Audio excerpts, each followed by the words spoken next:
Hello everyone, Wayne Motts from the National Civil War Museum, and a special see, touch, and feel moment for November.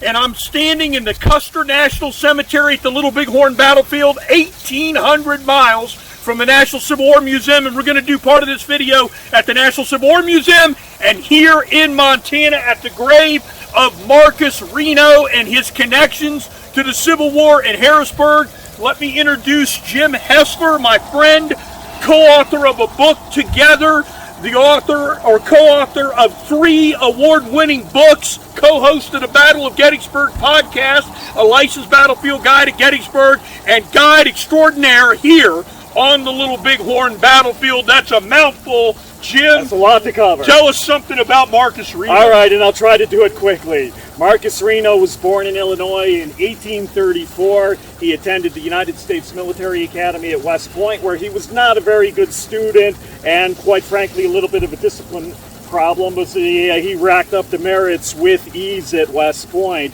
But he had a distinguished record during the American Civil War, both as a combat officer and as a staff officer. During the Gettysburg Campaign, he was attached to the Department of the Susquehanna and would have been around the Harrisburg and the Carlisle areas. Now, Wayne, this guy had terrible luck. As you know, he was connected to the Harrisburg area through marriage to Mary Hannah Ross. The Ross family was very influential in the area, and Marcus and Mary Hannah got married on the morning of July 1st, 1863. How many people do you know who almost had their wedding interrupted by the Battle of Gettysburg?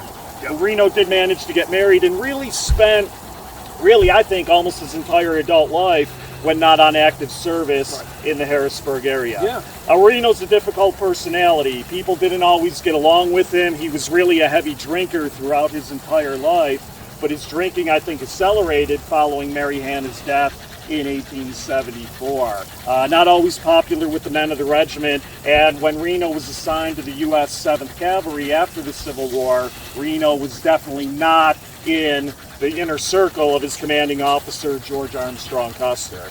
Okay, so Reno is best known for his role in the Battle of Little Bighorn, June 25th, 1876, here in Montana Territory.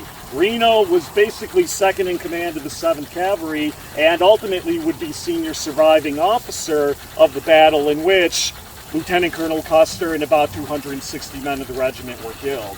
Custer's supporters, I should say, basically dogged Reno for the rest of his life with accusations of disobedience, drunkenness, cowardice, such that in 1879, Reno requested a court of inquiry to examine his performance here at Little Bighorn. And although there were accusations of cover-ups among the officers of the regiment and things like that, Reno was at least officially exonerated.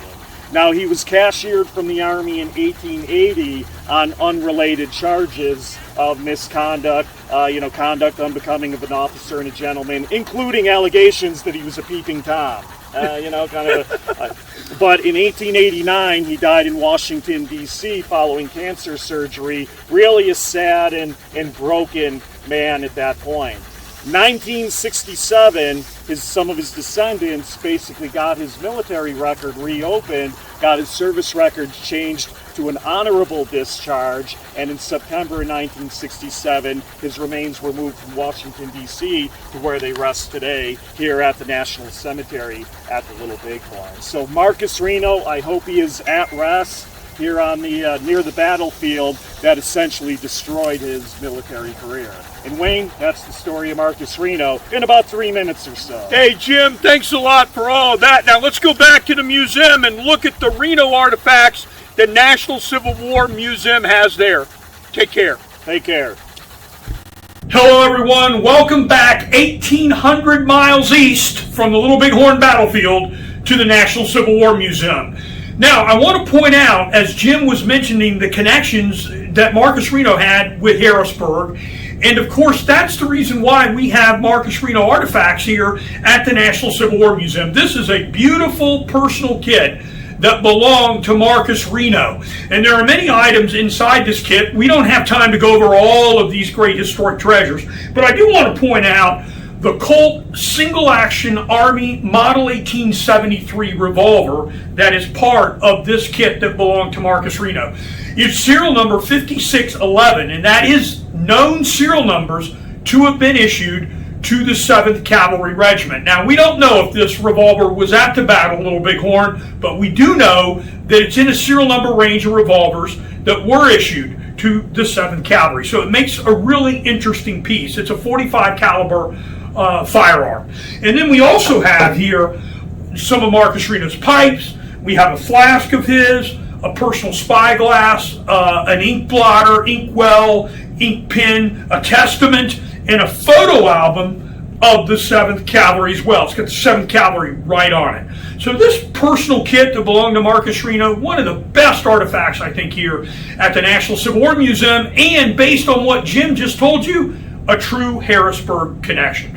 I hope you like this See, Touch, and Feel video. We want to thank Dixon AC&R from Williamsport, Pennsylvania for sponsoring it. And if you're not a subscriber here to the YouTube channel, please subscribe. Thanks.